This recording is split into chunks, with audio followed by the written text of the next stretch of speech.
আসসালামু আলাইকুম দর্শক সকলকে স্বাগত জানাই অভিবাসী আপডেটের নতুন ভিডিওতে। যারা এই ভিডিওতে যুক্ত হয়েছেন দেশ এবং প্রবাস থেকে, জানিয়ে দেব গত 24 ঘন্টার গুরুত্বপূর্ণ আপডেটগুলো যা জানার জন্য অপেক্ষায় রয়েছেন বহু লোকজন।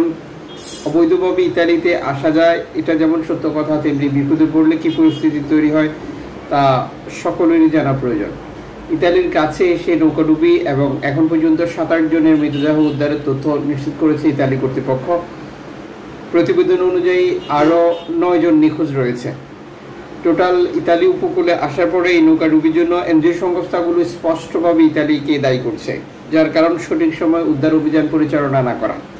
সাম্প্রতিক সময় ভূমধ্যসাগরে নৌকাডুবি এবং অভিবাসী মৃত্যু যেটা লাফিয়ে লাফিয়ে বৃদ্ধি পাচ্ছে। আর এই পরিস্থিতির জন্য ইউরোপীয় ইউনিয়ন মানবাধিকার সংগঠনগুলো তাদের নীতি নির্ধারকদের সমালোচনা করছেন। চলতি বছরের প্রথম থেকেই ইউরোপে আসা অভিবাসী নৌকাডুবি এবং শরণার্থী সংখ্যা লাফিয়ে লাফিয়ে বৃদ্ধি পাচ্ছে। নতুন করে এই বিষয়টি যুক্ত হয়েছে ইতালির উপকূলের কাছে এসে নৌকাডুবির ঘটনা, যেটা সত্যি দুঃখজনক।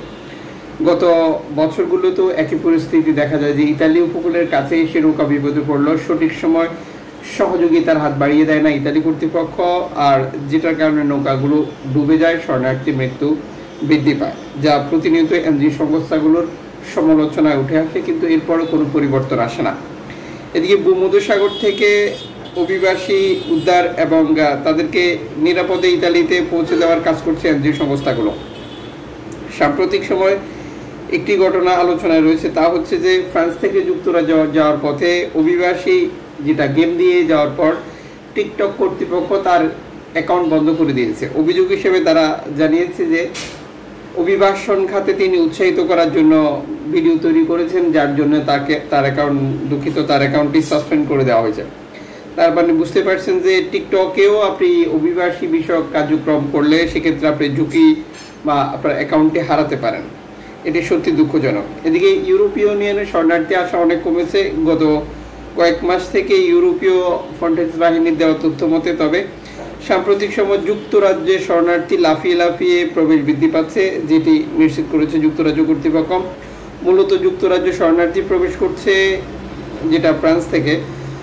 সাধারণত ইউরোপের দেশগুলোতে শরণার্থী আসার পর সেখান থেকে ফ্রান্সে আসে আর ফ্রান্স থেকে যুক্তরাজ্য প্রবেশ করার চেষ্টা করে, যেটি ধারাবাহিক প্রক্রিয়াতেই চলছে। এর আগের বছর ফ্রান্স থেকে যুক্তরাজ্য শরণার্থী প্রবেশ অনেকটাই কমে গিয়েছিল, যার মূল কারণ ছিল তখন শরণার্থীদের রুয়ান্ডাতে পাঠানোর একটি পরিকল্পনা হাতে নিয়েছিল, যেটি বাতিল করে দিয়েছিল বর্তমান সরকার ক্ষমতা আসার পর।